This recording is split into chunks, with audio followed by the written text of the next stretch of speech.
that man would have helped Chira when he was alive. Because when you look at, it brings me back to, I have taken time to look at a number of clips that Chira did when he was still alive. And it is somebody screaming out for help. Yes, every time. Every time Chira was going online, if you are somebody who is sensitive, if you are somebody who is close to him, if you are somebody who knows how people who are disturbed look like, you will know that Chira needs help. The way he was bringing himself out, I think that is now where the rejection came in, because people maybe assumed he's on the other side. And when you listen to Chira very keenly, he talks about how he got his HIV status. He says he was sodomized.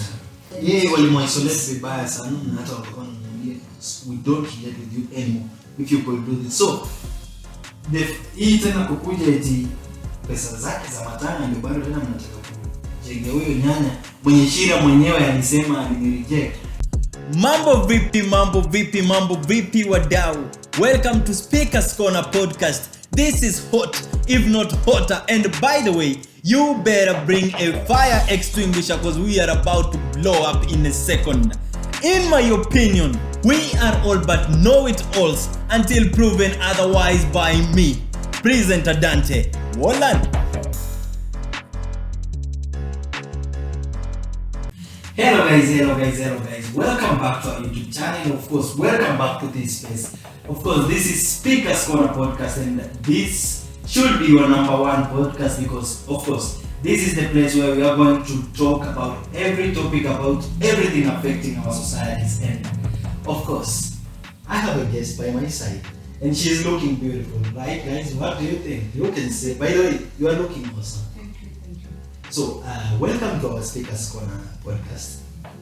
By the way, while we were discussing about the name that we should give this podcast, we settled on Speakers Corner podcast because we just thought that with the title, at least it will give our guests some free space, or like we don't want to limit anyone, we don't want to limit their thoughts or what they think.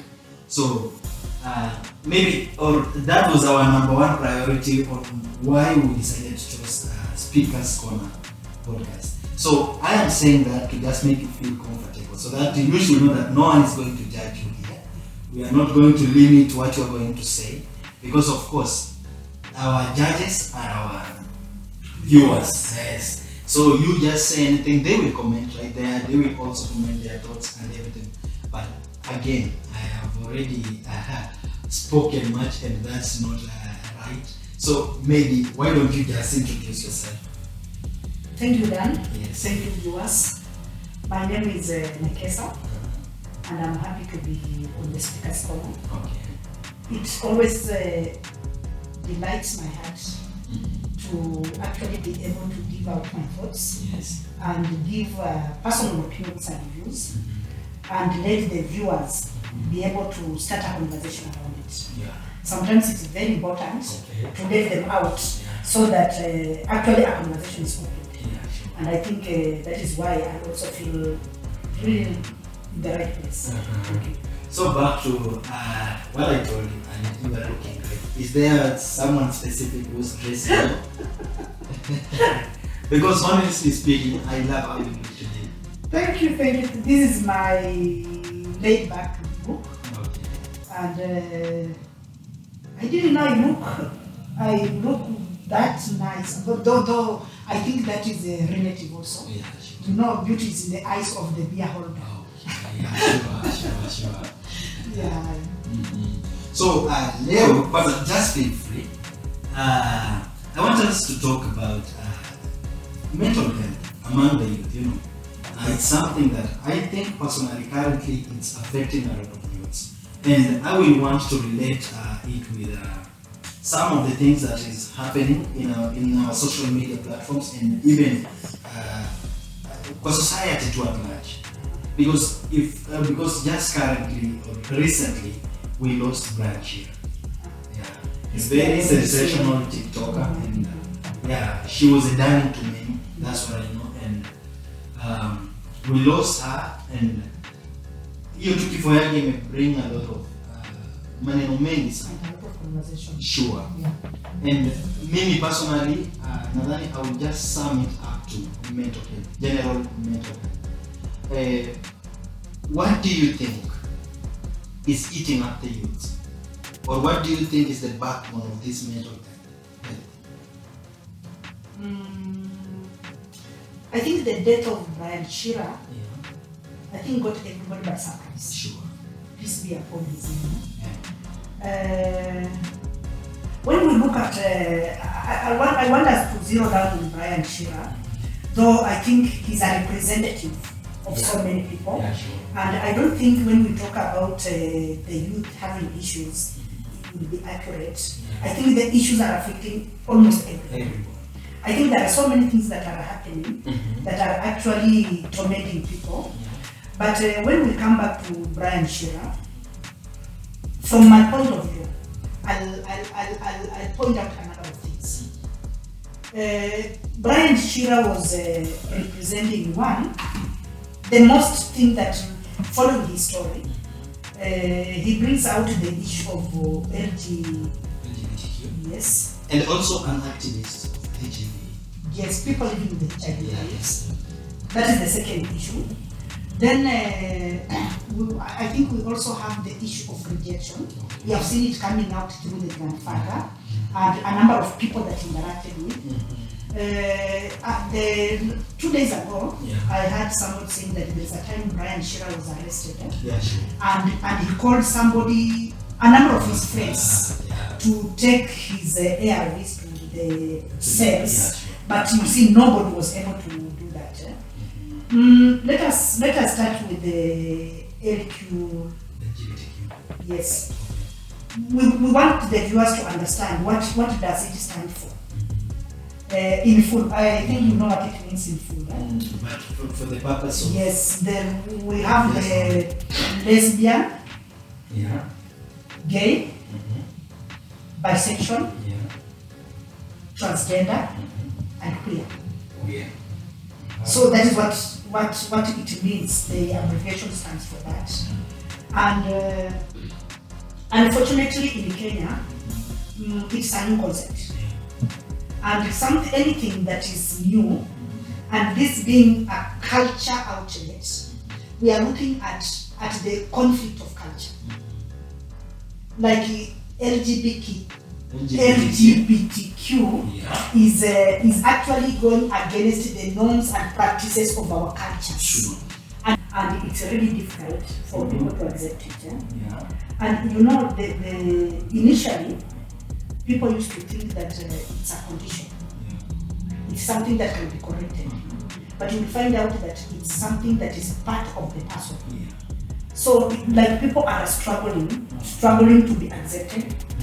People are struggling to be understood. People are struggling to fit in. Yeah.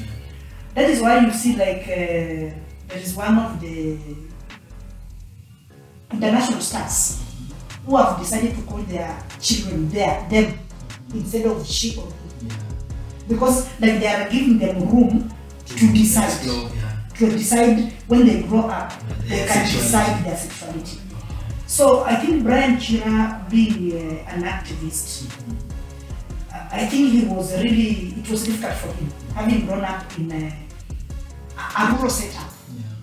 You know, you cannot just wake up one fine morning and, for example, you tell your mom, look here tomorrow and bring my boyfriend. It will sound very difficult. But just before you proceed, Yes. I think there is no point that Chira came out as an LGBTQ member. Because in every formal platform that he was given, Yes. he always said he is on this side and not. Yes, he used to say he's on this side, but again, his socialization, the way he was bringing himself out, I think that is now where the rejection came in, because people maybe assumed he's on the other side. Yeah. And when you listen to Chira very clearly, he talks about how he got his HIV status. Yeah. He says he was sodomized. Okay, sodomy is is a sexual act against the order of nature. Yeah, sure. Now, when a man is sodomized, even these gays, sometimes it's about mazoea, Sure. because it is like once it is done once, twice, 3 times, And you get used to it. you get used to it. It's like an addiction also, and that is now where the problem comes in. And I have also come to realize, that even those people who had masculine outfit, looks, as they profess gazing more, you will find that most men, they start attaining the feminine attitudes and attributes.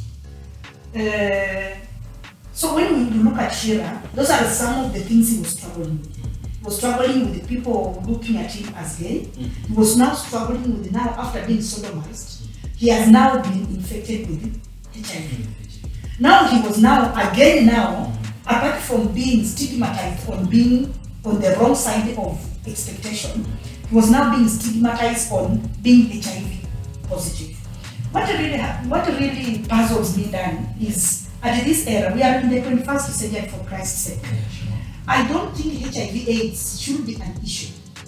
And that is why people are speaking out so heavily about HIV not being a big deal. In 2006, when I was in college, the statistics were standing that in every 3 people, 1 is HIV positive. Now, it was at a high rate. Yes. Now let us now assume we are 3 in this room, meaning 1 of us is HIV positive. So when you look at it, it brings it very close home. Because now, those days we used to have people exhibiting signs and symptoms of HIV/AIDS. People used to show, you could look at somebody and think this person is living with the HIV. But now, out of the 3 of us, if they say now in this room 1 of us is HIV positive, and they tell you, can you choose among the 3 who is HIV positive? It's very difficult. And it is no longer a big deal. Yes. But because it is a social stigma, this boy was struggling with it. Then the element of rejection from where he came from, I want to understand that Chira did not have parents. He was a total orphan. So he was being taken care of by the grandfather and the grandmother. In the recent past, I never used to follow him so closely, but after his death, I've seen the grandmother coming out very strongly in his favor. But the grandfather has been on the farthest sphere of really not wanting anything to do with the Chira. Even when they talked about going to bury him, you realize that he was categorical. He doesn't want to bury him. Until I think yesterday or so, when I think he saw, they say if you think you know people, give them money. I think when he saw the kitty coming out and the money was really flowing, I think he had a change of mind. Because maybe he thought he can have a part of the cake. And just hold on. Yes. Before we proceed on matters, Brian Chira and his status. Back then, you mentioned something to do with Chira calling his friends while he was inside. And according to him, one of his friends whom he thought was his best friend, his name I guess is Tizia, never turned up, or he didn't even show up. And that broke Chira very much, because I saw him in an interview saying that Tizia, and this is the end of us, we are no longer friends, I don't consider you as my best friend anymore. And so I just want to know, does it mean that friendship these days is just overrated? Because maybe the kind of friends that we have these days will not come through, or cannot come through when you need them. Dan, this is what I believe. Not everybody you relate with is your friend. Sure. And I think the most abused one is friendship. Because sometimes we assume, like they say, we only get in trouble because we stick to people whom we was just supposed to greet and pass. And we want to make them look like they are our friends. Friendship is expensive. Friendship is an investment. And that is why they say a friend is the only person who can defend your name in a room full of people in your absence. Yeah. That is what we call a friend. Because, for example, if Chira was really unwell, or this friend knew that Chira was living in a condition, and knew that he needed to take his drugs on a daily basis, and this friend, in brackets, in quotes, is not taking the drugs to Chira, do you consider that person a friend? And also that now brings us to the question of the raised funds, the kit, his burial kit. Yes. The question is, if you were not there for me when I was alive and in need, does the money you give for my burial mean anything? Because the good thing is that when you are dead, whether whatever happens, you will be buried.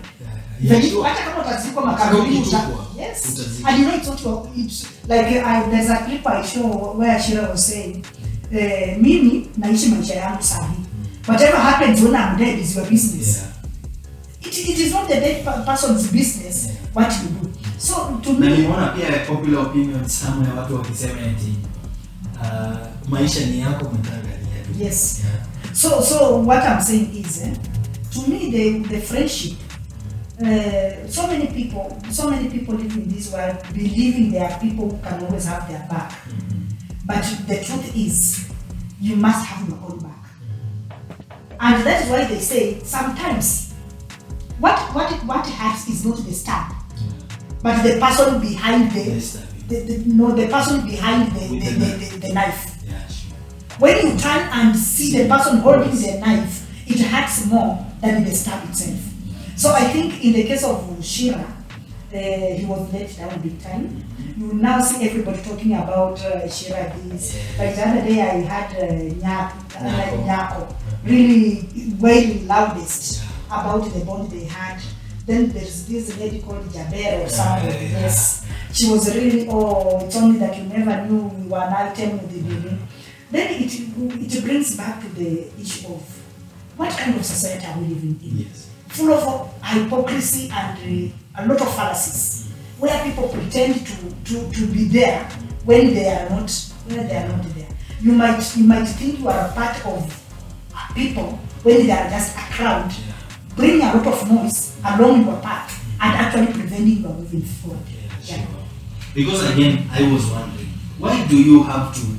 Because I saw somewhere that their maximum target unataka kufikisha ya pesa hiyo mchango around 10 million Kenya shillings. And it is possible. It is, and it can even go beyond the mark. It will, kwa sababu jana around 7.3. It was around 7. Now I want you to now tell me how much does a moderate funeral of a boy like Chira cost? Yes. Na sidhani hata inaweza go beyond 1 million. Because listen to me, kwa nini I'm just trying to say that? Because kama for instance KRG alikuwa ameofa kutoa mchango wake, akasema atalipa mock na bado atagharamia some expense ya jeneza. Na nadhani baba Talisha alisha confirm KRG amempesa 32,000 32. Alafu yeye akaongeza the grandmother picked a coffin of 55. Yes, and then yeye kama, so it was 35. I don't know the actual amount. So my question now, that is where I want us to believe. Let us leave alone the people who are contributing. Let us forget the figure that has been contributed, and let us now look at a normal value for somebody who is moderate. A moderate person. Yes, that you really need. Those are the basics you need to be able to buy somebody. You can't go beyond 100,000. Somebody will be married. Yeah. So that money will have helped Chira when he was alive. Because when you look at, it brings me back to, I have taken time to look at a number of clips that Chira did when he was still alive. And it is somebody screaming out for help. Yes, every time. Every time Chira was going online, if you are somebody who is sensitive, if you are somebody who is close to him, if you are somebody who knows how people who are disturbed look like, you will know that Chira needs help. He needed maybe somebody to listen to him and understand where his problem is, and even if it needs rehabilitation or counseling, that is what he needed. So to me, the issue of now contributing 10 million, now they're talking about building the house for the grandmother. If Chira was alive and well taken care of, he would have been in a position to build a house for the grandmother on his own. And you know, even at some point, the issue of rejection now. Yes. I remember, yes, one of the clips, Chira mentioned something to do with being what? Kukataliwa na familia yake. Just being rejected. Yeah, rejected. And he said that was after Ali come out kwa TikTok live akisema yuko positive. Yes. Part of family members wake alisema aunties wake na grandmother wake walikama walimuisolate vibaya sana na hata wakakuwa wanamwambia we don't relate with you anymore if you could do this. So hii tena kukuja eti pesa zake za matanga ndio bado tena mnataka kujengea huyo nyanya mwenye Chira mwenyewe alisema alinireject. Because if I was to give my opinion, or if my opinion was to matter, the money that have been contributed towards Chira's funeral, after his funeral, maybe that money should have been used to identify people who are going through the challenges that Chira is going through and use that money for their rehabilitation. It could also be, and also to sensitize people about people living with HIV. Because it will make more impact than building a house for the grandma. To me, that is something that should not even come up. And you know that, you know what really, I think that the last time I saw people living with HIV being isolated or stigmatized is so 20th century. Where people will be separated, even they will not use utensils with people living with HIV. But the thing is, people have been educated about HIV/AIDS. And today, in fact, there is a friend of mine that I was talking to, and some just a jolly guy, and was telling me, Madam Skilizi hata HIV haiko, ilikuwa gorogoro moja tumegawana sasa imebaki kwa kijiko. That tells you that it no longer scares anybody. But like, if you look now, you will find that people are even more worried about cancer than HIV. HIV is not a big deal even now. And also that brings me down to the question. Main question. I think the elephant in the room was Chira's death an accident or suicide?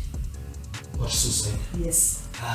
Personally, I'll go with the obvious accident because I think it was an accident according to the witnesses around and the events, the follow and everything, and even the report from the police station because I think I heard the news online. You know why I'm asking this is 2 days ago, a teacher at Chira High School in Sirisha constituency committed suicide by jumping in front of a moving vehicle just outside the school gate. I don't know if you have heard. So this teacher seemingly was disturbed. He had debts and he was having issues with the school principal. And so I want us to look at it from here. When you come out of the school, not maybe you don't. Do you know what Chira is? Chira is just on the road. Okay. So when you are coming from the gate of the school, then you step on the road. What is the difference between jumping in front of a vehicle and being run over by a vehicle? Who will determine whether you have run in front of a vehicle or the vehicle has knocked you down? Now, because that one he was knocked by the vehicle and it was ascertained to be suicide. Now, let us go back to Chira. Did he jump in front of a vehicle? What really happened? Because even when you talk about the police report, the police were not there. Yeah, they were not there. You know, the police are only on the information that is being given. And also the witness, probably if you interrogate the witness properly, they might not have accurate information. And there's a very thin line between jumping in front of a vehicle and being run over by a vehicle So why I'm bringing in this element is because this was a boy disturbed. This was a boy in turmoil. This was a boy who definitely had mental issues. And that I can tell you for a fact. We have had people doing crazy things when they are not in their right capacities. Sure.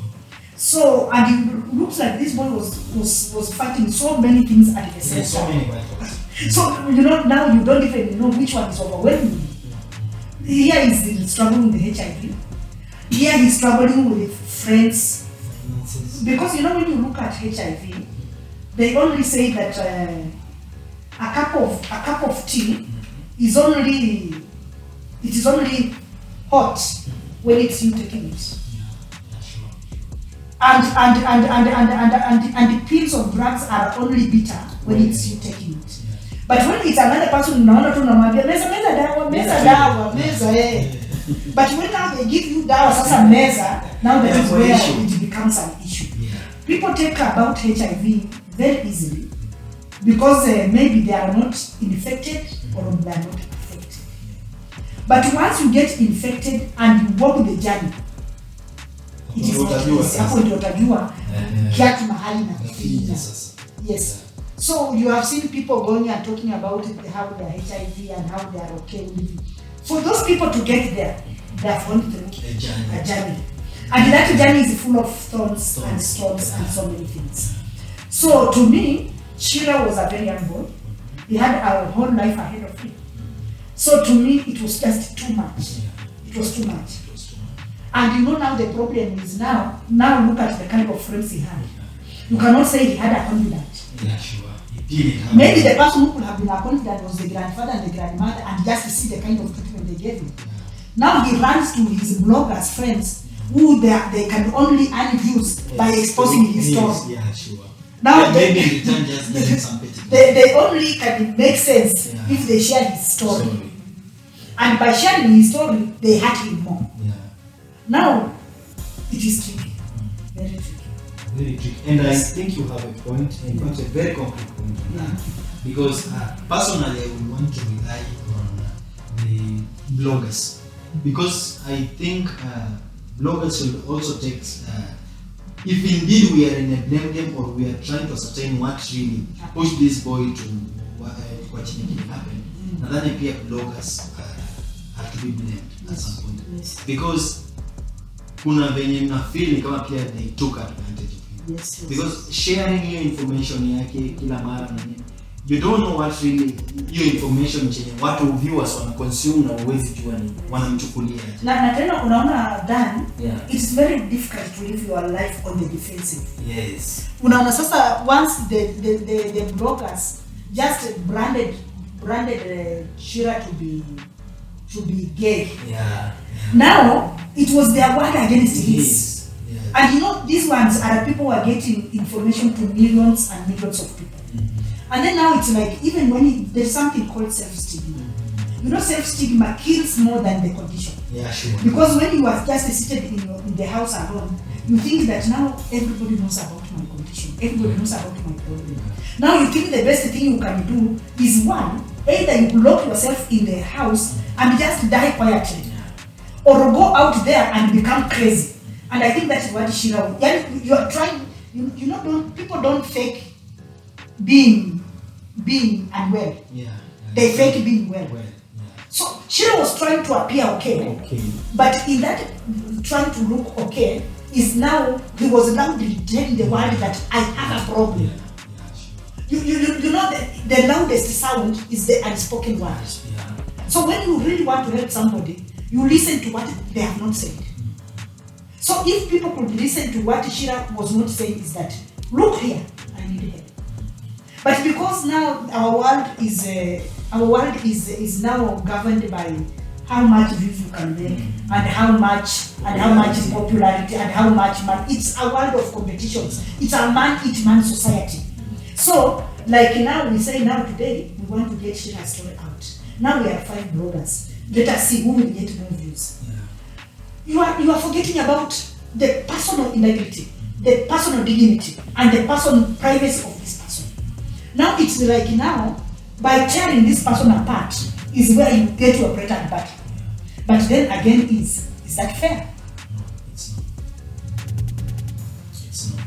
So, by the way, to our viewers, what do you think about this? I think we should all have some decency, even amidst our struggles of trying to find or to make ends meet. I think we should just try to be decent enough, and disciplined, and to also just try to give kupea tu watu privacy yao, because even kulikuwa na dem fulani, huyu dem sio kama kumbuka, kuna time fulani kuna dem alifungia kanjo kwa gari kwa kanjo, huyo dem juzi amekuwa Instagram yake, niliona alipost akiambia watu mabloggers na watu wote wa media na TikTokers akiwaambia okay, as much as brand Chira alikuwa mtu wa social media na nini, but haimaanishi some familia yake privacy, because imekuwa everything, yani ni kama sasa umeamua sasa kutear out even the family na expose everything about the family, which is not okay. Like they are milking, they are milking the situation maximum. Yes, maximum. Yeah. Because hata ukikumbuka the other day wakati grandmother wa Chira ameenda Mungu kwa mwili yake, cameras were all over her, she is mourning and crying loud, and mtu amemweka camera kabisa, and that wasn't right. And you know, Dan, let me tell you something. I recently lost my mother, and I can tell you, pain is so personal. In fact, hata kama mmezaliwa kwa tumbo moja, the way you mourn, the way you feel pain is totally different. Because you know you related with this, she was your mother, but the way you related with this person, you related personally. You know, mothers have got a personal way they relate with each of their children differently. So sometimes you just want to have that calm. You just want to have that peace. You want to have that dignity of mourning your person. But now it is like when this person dies, it is like now this is an arena of make it all known. And now they also really want even to know how did the parents of Chira die. Now they want to dig. Instead of now, these ones have lost their grandchild. Even if there were differences, this was the time now, you know, in the African center, death brings people together. In fact, in the Bukusu culture, for example, kama tuseme sasa wewe umezaa mtoto nje, na huyo mtoto hujai mleta nyumbani, alafu tuseme mama yako ama baba yako ama any of your relatives akufe, na huyo mtoto akuje matanga, that is the end. Death is meant to unite in the African setting. But now that people are taking advantage to use death now to tell people, even now wameanza kusema the grandfather to Chira amekubali tu kuzika Chira kwa sababu anaona pesa. Unaona sasa? But they are not also giving him that time to internalize. Maybe he was also looking for time to make up with Chira, but now his death has denied him an opportunity. So we are not in the pain he's going through is also personal. Maybe hata huyu grandmother ya Chira hawezi kuwa alitaka Chira akufe ndio wachange pesa ndio amjengee nyumba. You rather sleep outside with Chira alive. So I think I wouldn't want us to dwell so much on this. But I think I would want us to say this. We must give dignity to life and death. Yeah, we should. We should also learn to appreciate people while they are still alive. We should learn to understand people when they are still alive and able to express their needs and what they are going through. Let us give people flowers when they are still alive. Let us not wait. Don't wait until I die, then you say, unajua auntie alikuwa anapenda vitu nzuri so wacha nisaidia. So mimi ninafikiria Chira, people had an opportunity to save Chira. But we were taken up with our own needs that are irrelevant to the life of Chira. And that is now why we are now starting to say, yani Chira alikuwa akufi. Who has got appointed time of dying? Yes, nobody. Ndio unaona kitabu kitakatifu kimesema hakuna ajuaye wakati anasa. So tukianza kusema Chira hapo akufe. So when did you know that Chira was supposed to die? Or when were you going to make a match with Chira? Or when were you going to now find out kama Chira has taken his air this? Yeah. So those are the kind of things. And when we talk about friends, who is a friend? Those are questions that beg for answers. Yeah. So okay, let me not even seek your personal opinion, but let me now also hit the nail on the head. While we introduced this show, we are going to talk about general mental health. No, hii stuff in affect kila mtu wako na issues zake. We are all going through something. Yes. I just want to know your personal opinion. Wewe unadhani, because now kusema ukweli we are going through a lot, especially with the economy. Sijui ni stuff ina affect world yote ya things. But again, ukiangalia kwa society yetu currently, vitu zinaendelea everywhere. Vitu mambo imechemuka. Yeah, mambo nayo kuchemuka na imechemuka. Because just the other day, kumekuwa na hiyo accident was lost ya watoto 11. Yes. Again, ukiangalia hapo kuna huyo mzazi mwenye amepoteza mtoto na tu majuzi tena amepoteza mwingine. You can imagine situation yenye such a person is going to. Yeah. And aside from that, nadhani pia tena issue economy imekuwa mbaya. So, I'm just trying to think. Ama ukiweza pata opportunity ya kuadvise someone. Sema tu mimi hapa because maybe I'm going through something. Because at the same time, tuweze tukaamini tena marafiki wenyewe. Tuko nao. Meaning tena you cannot confide currently.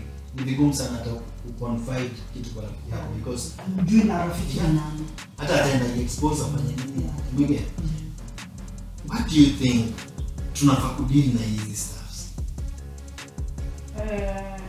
You know, the problem is there is so much happening. Different people are going through different issues.